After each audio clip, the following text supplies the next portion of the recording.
Nos universités, nos méthodes de travail, nos croyances et dogmes divers sont confrontés à ces nouveaux enjeux et ces nouvelles réalités. Quelles sont, de votre point de vue, les priorités d'action indispensables au niveau des universités, des communautés d'universités et d'établissements d'enseignement supérieur, des collectivités et pouvoirs publics, pour nous adapter à cette évolution sociétale?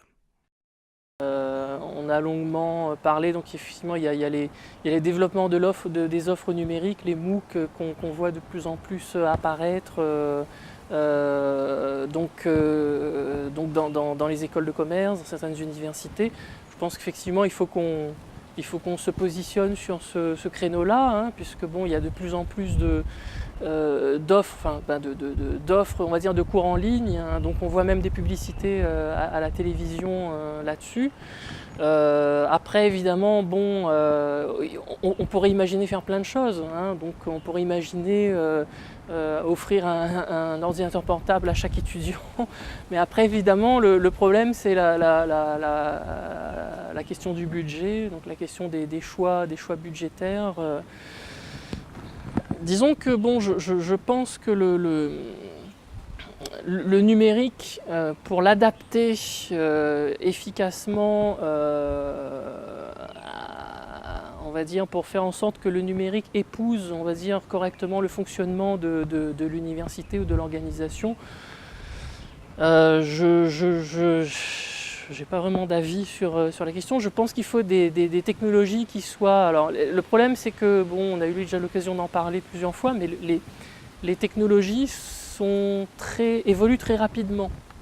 Et ça bouge très vite. Et la capacité d'absorption, on va dire, des individus, elle est limitée, hein, que ce soit dans une université ou dans une entreprise lambda. Et donc, le grand défi, c'est d'arriver finalement à faire en sorte que les gens puissent absorber toutes ces évolutions technologiques incessantes. Et là, il y a une sorte de déconnexion qui pose un vrai problème, quoi. Donc, un vrai problème. C'est-à-dire comment faire en sorte que les individus qui ont des capacités cognitives qui sont limitées puissent s'adapter en permanence à toutes ces évolutions-là. Alors, j'ai pas à toutes ces évolutions technologiques qui sont... on vient, ça bouge tous les ans. Hein, donc tous les ans, il y a des nouveautés, nouveautés technologiques, il y a et bon, les innovations qui existent aujourd'hui, donc on les soupçonnait peut-être pas il y a 5 ans de ça. Dans 5 ans, il y aura d'autres innovations dont on ne soupçonne pas l'existence aujourd'hui. Le problème, c'est que la capacité des gens à absorber tout ça, enfin la plupart pas tout le monde, mais la plupart des individus, leur capacité d'absorption de ces nouvelles technologies, de ces nouvelles innovations est limitée.